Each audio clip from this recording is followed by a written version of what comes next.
बिस्मिल्लाहिर्रहमानिर्रहीम बिस्मिल्लाहिर्रहमानिर्रहीम।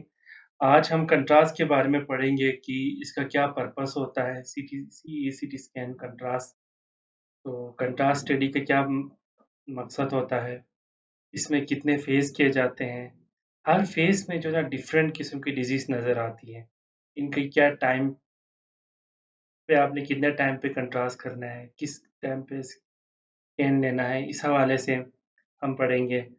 दूसरा, जैसे कि आप सब जानते हैं कि ट्यूमर की डिफरेंट टाइप है। जैसे कि एक मैलिग्नेंट है, एक टाइप बिनाइन है। जो बिनाइन है वो ऐसी ट्यूमर की टाइप होती है जिसकी सप्लाई नहीं होती है, मतलब इतनी उसकी लो सप्लाई होती है। लेकिन जो मैलिग्नेंट टाइप है, मैलिग्नेंट में हाई वास्कुलरिटी होती है, जल्दी मेट्स हो जाते हैं, फैल जाते हैं जल्दी, और उनकी ग्रोथ भी जल्दी होती है क्योंकि इनकी हाई हाई ब्लड सप्लाई होती है। हाई ब्लड सप्लाई होती है। इसमें भी मैलिग्नेंट में भी अब दो टाइप होती हैं। मैलिग्नेंट के अंदर एक होती है हाइपरवास्कुलर लीजन और दूसरी होती है हाइपोवास्कुलर लीजन। अब ये दोनों सीटी स्कैन कंट्रास्ट के ऊपर इजीली डिटेक्ट होती हैं।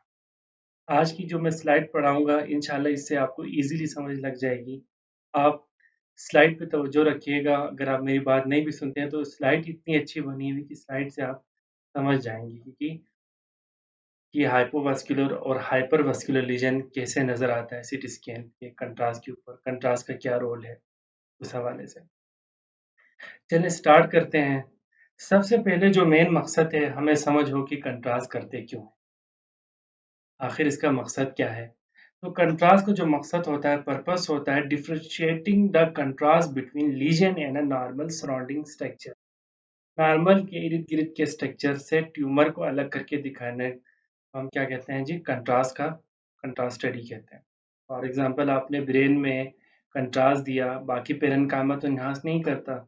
जहाँ ट्यूमर होता है उसकी वास्कुलरिटी बढ़ जाती है तो वहाँ पे पहले कंट्रास्ट पहुँचता है और इन्हांस्ड हो जाता है। तो इस तरह से हमने डिफरेंशिएट किया कि ट्यूमर है ब्रेन के अंदर।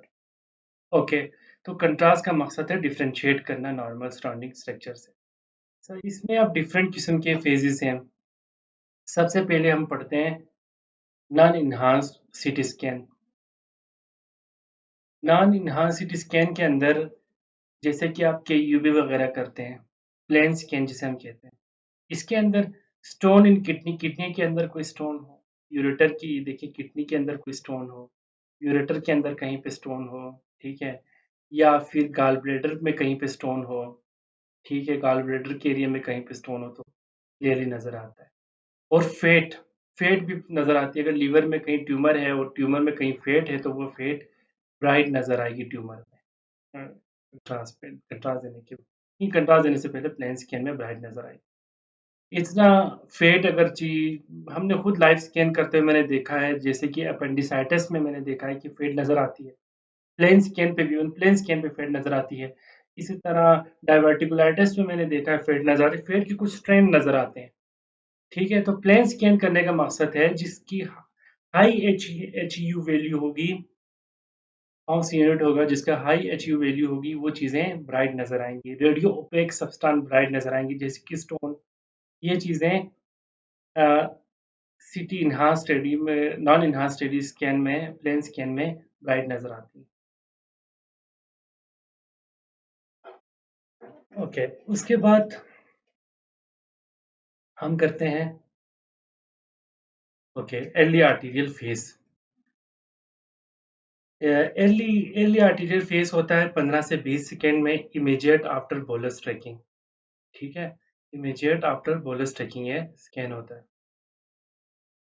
फॉर एग्जांपल इसमें होता ये कि ब्लड जो है ना एओर्टा के अंदर आता है, एओर्टा से फिर हेपाटिक आर्टरी में आप देख रहे हैं इधर, लेफ्ट हेपाटिक आर्टरी में, ठीक है, और फिर राइट हेपाटिक आर्टरी में। स्टेनिंग आर्टरी में आपको जाता हुआ नजर आएगा, रीनल आर्टरी में।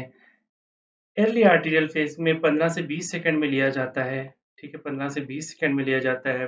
ब्लड जो है ना एओर्टा में होता है और आर्टरीज में होता है। इसका फायदा क्या होता है, क्या एडवांटेज है, डिटेक्शन क्या होती है।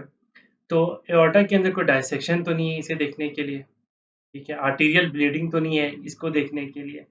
अगर आप एर्ली आर्टरी फेज मतलब ब्रेन एंजियो कर रहे हैं, ब्रेन के अंदर कोई हेमरेज तो नहीं है, स्ट्रोक तो नहीं हुआ, हेमरेजिक स्ट्रोक या इस्केमिक स्ट्रोक वगैरह तो नहीं हुआ, इन चीज़ों को देखने के लिए हम करते हैं। वेसल के अंदर रप्चर तो नहीं आया है, ब्रेन में कोई एन्यूरिज्म वगैरह तो नहीं है, या कोई परफ्यूजन वगैरह हो गई हो, एन्यूरिज्म वगैरह हो चुकी हो, इस तरह की चीज़ें डिटेक्ट होती हैं अर्ली कंट्रास्ट स्टडी में। ठीक है, उसके बाद कंट्रास्ट के 3 फेज थे, जैसे कि एक आर्टीरियल फेज है, वेनस फेज है, डिले फेज है। ये आर्टीरियल फेज को हमने पढ़ा, इसमें एक लेट आर्टीरियल फेज भी है। इस तरह वेनस फेज के भी अपने 2 हिस्से हैं, वेनस फेज के भी 2 हिस्से हैं, 2 पार्ट हैं। एक हेपाटिक पार्ट वो फेज है, एक नेफ्रोजेनिक फेज है। हेपाटिक फेज में लिवर के पेरेन्काइमा इनहांस करेंगी, और नेफ्रोजेनिक फेज में किडनी के पेरेन्काइमा इनहांस करेंगे। ठीक है, तो हम आगे बढ़ते हैं लेट आर्टीरियल फेज में। लेट आर्टीरियल फेज आप देखें, ये 35 सेकंड से 40 सेकंड के दरमियान होता है। ठीक है, इस टाइम पर अब मैंने आपको कहा था कि लिवर की दो हाइपोवास्कुलर लीजन कुछ होते हैं और कुछ हाइपरवास्कुलर लीजन होते हैं। लिवर के अंदर जितने भी हाइपरवास्कुलर लीजन हैं, वो अपनी सारी की सारी ब्लड सप्लाई लेते हैं हेपाटिक आर्टरीज से। इसीलिए 35 से 40 सेकंड में हेपाटिक आर्टरी से जो सप्लाई आती है, वो हाइपरवास्कुलर लीजन तक पहुंचती है, इसीलिए वो ट्यूमर इन्हांस हो जाता है। तो हाइपरवास्कुलर लीजन अर्ली आर्टीरियल फेज में नजर आ जाता है। देखिए, इसमें नोट करने वाली बात यह है कि बाकी लीवर का पेरेन्काइमा जो है, उसमें कंट्रास्ट स्टिल नहीं आया है, लेकिन स्टिल कंट्रास्ट नहीं है, मगर ट्यूमर ने एब्जॉर्ब की। इससे एक बात वाज़ेह हो गई कि लेट आर्टीरियल फेज में हाइपरवास्कुलर ट्यूमर जो लिवर के अंदर मौजूद होते हैं, वो अर्ली आर्टरीज वो जल्दी सप्लाई ले लेते हैं और जल्दी इन्हांस्ड हो जाते हैं। ठीक है, और लिवर की जो है ना 20% सप्लाई जो ना हेपाटिक आर्टरीज के ज़रिए से होती है। बाकी जो 80% है लिवर की 80% सप्लाई है, ठीक है, 80% जो लिवर की सप्लाई है, वो पोर्टल वेन के थ्रू होती है। अब पोर्टल वेन के अंदर जो सप्लाई होती है, वो पहले तो मेसेंट्रिक आर्टरी में आएगी, स्मॉल इंटेस्टाइन, लार्ज इंटेस्टाइन से होते हुए दोबारा फिर मेसेंट्रिक वेन के ज़रिए से पोर्टल वेन से फिर ब्रेन में। तो इसमें थोड़ा टाइम लगता है, तो वो कोई 70 से 80 सेकंड लग जाते हैं। तो लिवर की 20% हेपाटिक से थी, तो ये जो अभी हम बात करें, ये 20% हेपाटिक आर्टरी से आई थी, और हेपाटिक आर्टरी से डायरेक्ट सप्लाई लेते हैं हाइपरवास्कुलर लीजन। हाइपरवास्कुलर लीजन जितने भी हैं, वो डिटेक्ट हो जाएंगे। तो इसी फेज के अंदर आप देखिए, ये पेंक्रियाज के बाकी सारे और पेरेन्काइमा इन्हांस हुए हैं, सिवाय यहाँ जो ट्यूमर पड़ा है उसके। तो ये हाइपोवास्कुलर है, देखिए ये हाइपोवास्कुलर ट्यूमर भी यहाँ पे इन्हांस हो गया, बाकी सब इन्हांस किए, इन्हांस नहीं किया। सिप्लिन के अंदर भी स्टिंग कंट्रास्ट सबसे पहले आ गया। आप देखिए, 2 चीज़ों में सबसे पहले आया है, एओर्टा के करीब भी हैं, पेंक्रिया में आ जाता है सबसे पहले, और उसके बाद सिप्लिन के अंदर सबसे पहले कंट्रास्ट मौजूद है। रीनल अगर किडनी पे देखें, तो बॉर्डर तक कंट्रास्ट पहुँचा हुआ है। इसके अंदर क्या देख सकते हैं, पेंक्रिया के अंदर कोई ट्यूमर हो तो देखो यहाँ पे वाज़ेह हो गया। इस फेज के अंदर, लेट आर्टेरियल फेज में, अगर हाइपोवास्कुलर ट्यूमर है लिवर के अंदर, देखें लिवर के अंदर अगर हाइपोवास्कुलर जैसे हेपेटोसेलुलर कार्सिनोमा वगैरह है, तो हाइपोवास्कुलर लीजन ये देखें, ये डिटेक्ट हो जाता है इस फेज के अंदर। पेंक्रिया के अंदर कोई मसला है तो वो नजर आ जाएगा, किडनी के कॉर्टेक्स तक नजर आ रहे हैं। तो अगर स्मॉल बबल में स्कीमिया है, स्मॉल बबल के एरिया में कोई स्कीमिया है, तो ये भी चीज़ क्लियरली डायग्नोस होगी, नजर आ जाएगी। इसके बाद हम चलते हैं वेनस फेज के ऊपर। तो नेक्स्ट हम स्लाइड चलाते हैं।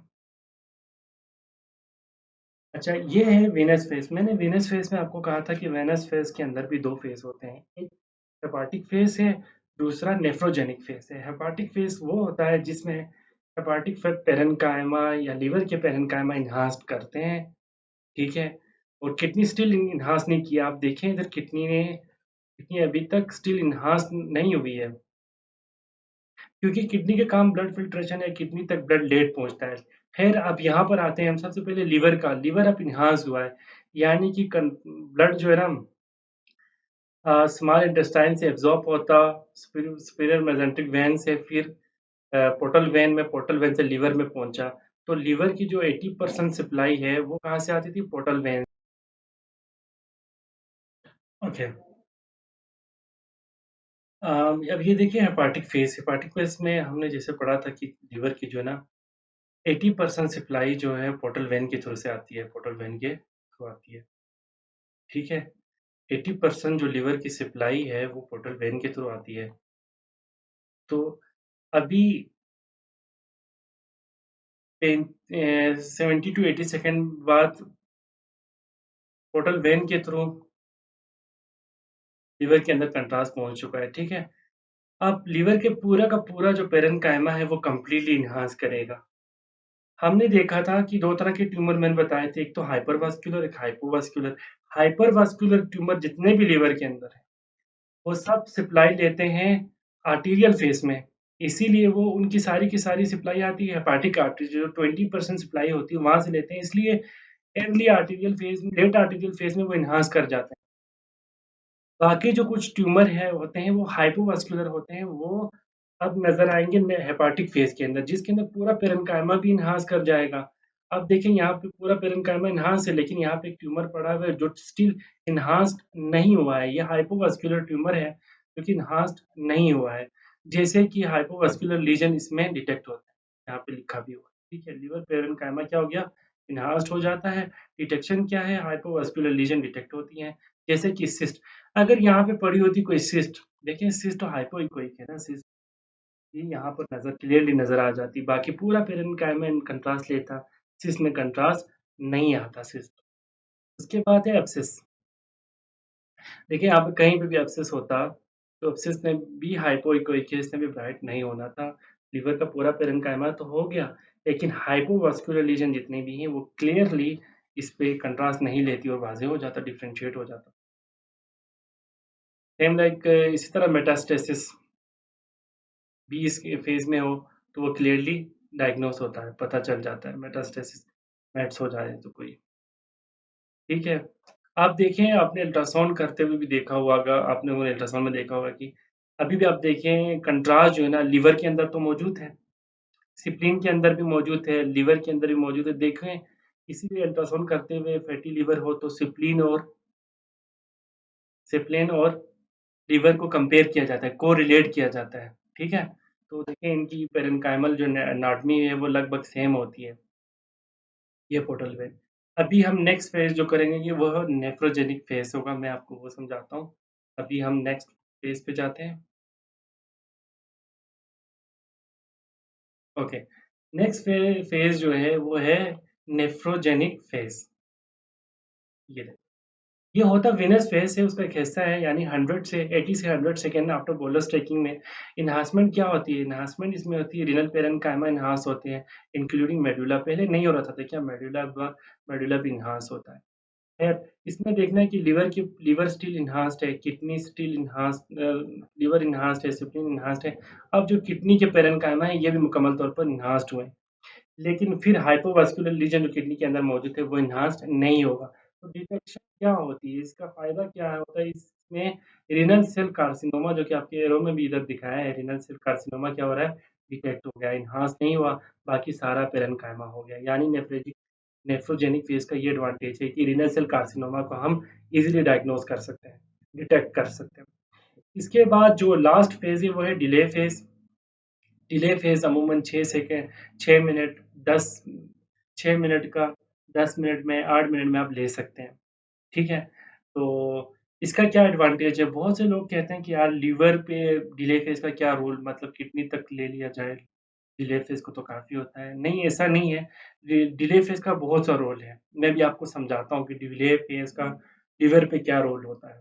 सबसे पहले 6 मिनट से 10 मिनट या फिर 8 मिनट, कहीं भी 10 मिनट में लेते हैं, 6 मिनट जो कि गोल्ड स्टैंडर्ड है। इन्हांसमेंट क्या होती है? फाइब्रोटिक लीजन्स, ये फाइब्रोटिक लीजन्स वगैरह इस फेस में इन्हांस होती है। अब फाइब्रोटिक लीजन क्यों इन्हांस होती है मैं आपको समझाता हूँ। फाइब्रोटिक लीजन इंसान इन्हांस्ड होती है। फाइब्रोटिक लीजन वो लीजन होती है जिससे हम घर में बर्तन धोने के लिए हम स्पंज ला के रखते हैं तो उसके अंदर पानी सारा एब्जॉर्ब हो जाता है। इसी तरह ये fibrotic lesion spongy type lesion होती हैं जिसके अंदर कंट्रास्ट इन्हा एब्जॉर्ब रहता है और देर से निकलता है। वॉश आउट टाइम बहुत ज़्यादा पुअर होता है इनका। ये जल्दी से कंट्रास्ट को रिलीज़ नहीं करते हैं। सो ये बाकी पेरेन्काइमा से आप देख लें, बाकी पेरेन्काइमा से कंट्रास्ट निकल के चला जाएगा, लेकिन इस तरह के जो ट्यूमर होंगे, फाइब्रोटिक लीजन्स, ये अपने अंदर पकड़े रखेंगे कंट्रास्ट को। Still enhancement of the kidney, आप इस फेज़ के अंदर देखें किडनी कंप्लीट एनहांस, किडनी तो एनहांस होनी भी चाहिए, लॉजिक भी बनता है क्योंकि किडनी के अंदर ब्लड फ़िल्ट्रेशन होनी है, तो किडनी तक तो कंट्रास्ट लेट पहुँचेगा, तो किडनी की तो समझ लगती है कि एनहांस हो रही है। यूरिनरी कलेक्टिंग सिस्टम भी एनहांस रहेगा डेफिनिटली। अच्छा, लिवर के अंदर इसका क्या रोल है? आप देखें लिवर के अंदर जैसे अम, बाकी सारे पेरेन्काइमा से कंट्रास्ट निकल गया, ये एक जगह है जहाँ पे कंट्रास्ट स्टिल प्रेज़ेंट है, जबकि टाइम 6 मिनट हो चुके हैं, फिर भी कंट्रास्ट मौजूद है। जैसे कोलेंजोसेल कार्सिनोमा का पुअर वॉश आउट टाइम होता है, ये कंट्रास्ट को अपने अंदर होल्ड रखता है। जैसे कि स्पंज की तरह, स्पंज अपने अंदर पानी को जिस तरह से होल्ड रखता है। ये फाइब्रेटिक होता है, नेचर के लिहाज से फाइब्रेटिक और स्पंजी स्ट्रक्चर होता है, इसलिए कंट्रास्ट को पकड़े रखता है। तो उस बाक 6 मिनट बाद भी लिवर के सारे पेरेन्काइमा से कंट्रास्ट निकल जाए, किसी जगह पे स्टिल मौजूद हो, तो आप अंदाज़ा लगा सकते हैं कोलेंजोसेल कार्सिनोमा हो सकता है। ये कोलेंजोसेल कार्सिनोमा हो सकता है। इसी तरह फाइब्रोटिक मेटास्टेसिस भी होता है कि वो भी अपने अंदर कंट्रास्ट को होल्ड रखते हैं, जिनका वॉश आउट टाइम पुअर होता है, मतलब जल्दी कंट्रास्ट को वॉश आउट नहीं कर पाते। स्पेशली जो मोस्ट इम्पोर्टेंट बात है, जो कि ब्रेस्ट कैंसर में आप देखिए, फीमेल के अंदर ब्रेस्ट कैंसर कितना तेज़ी से फैल रहा है। नाउ अगरचे आप डिले फेस करते हैं कंट्रास्ट देने के बाद, तो ब्रेस्ट के अंदर अगर कोई कैंसर वगैरह है, तो वो फाइब्रिस्टिक नेचर का है, स्पंजी स्ट्रक्चर नेचर का है, तो वो अपने अंदर कंट्रास्ट को एब्ज़ॉर्ब रखते हैं ज़्यादातर। क्योंकि इनका पुअर वॉश आउट टाइम होता है, जल्दी वॉश आउट नहीं करते हैं, जल्दी निकाल नहीं देते हैं, कंट्रास्ट को होल्ड रखते हैं। अब इस फेज़ के अंदर देखिए, मैंने जिस तरह लिवर के अंदर पूरा लिवर एनहांस करता था, तो हाइपोइकोइक या वो हाइपोवास्कुलर लीजन डिटेक्ट हो रही थी, इसी तरह किडनी के ऊपर भी यही मतलब फिजिक्स लग यही चीज़ है। देखें किडनी के पूरा पेरेन्काइमा क्या किया हुआ है, एनहांस्ड किया हुआ है, लेकिन यहाँ पे ट्रांस रीनल सेल कार्सिनोमा, जो कि ब्लू एरो में दिखाया हुआ है आपको इधर, ये एनहांस्ड नहीं किया। वाज़ेह हो जाता है कि कोई हाइपोइकोइक चीज़ है, तो ये ट्रांस रीनल सेल कार्सिनोमा हो सकता है। तो होप कि आप लोगों को अल्लाह करे इंशाल्लाह पसंद आई होगी। मैंने पूरी कोशिश की थी समझाने की, फिर भी अगर मैं सही से समझा नहीं पा रहा हूँ तो I am really sorry. But ये स्लाइड आप ज़रूर पढ़ लीजिएगा, बहुत ही काम की स्लाइड है, मैंने अपनी यूनिवर्सिटी के टाइम पे पढ़ा, तो बेस्ट स्लाइड्स है मेरे हिसाब से। तो कंट्रास्ट में हमने ये पढ़ा कि कंट्रास्ट जब दिया जाता है, तो आर्टीरियल फेस में क्या-क्या चीज़ नज़र आती है। लेट आर्टीरियल फेस में हाइपरवास्कुलर लीजन, जो कि लिवर के अंदर होती हैं, वो डिटेक्ट होती हैं। फिर हमने पढ़ा अपने वेनस फेस के अंदर आपने पढ़ा कि एक हेपाटिक फेस था, एक नेफ्रोजेनिक फेस था। हेपाटिक फेस में हेपाटिक पेरेन्काइमा एनहांस किया, नेफ्रोजेनिक फेस में किडनी के पेरेन्काइमा ने एनहांस किया। जब ये एनहांस करती है, तो उनके अंदर कोई सिस्ट वगैरह, मेट्स वगैरह, सिस्ट वगैरह, एब्सेस वगैरह, तो वो एनहांस कर जाते हैं। सीक्वेंस साइड से भी आप इजीली समझ सकते हैं। तो दुआओं में याद रखिएगा, इंशाल्लाह नेक्स्ट वीडियो में बनाऊंगा इंशाल्लाह पॉजिटिव ओरल कंट्रास्ट और नेगेटिव ओरल कंट्रास्ट से related. Thank you so much.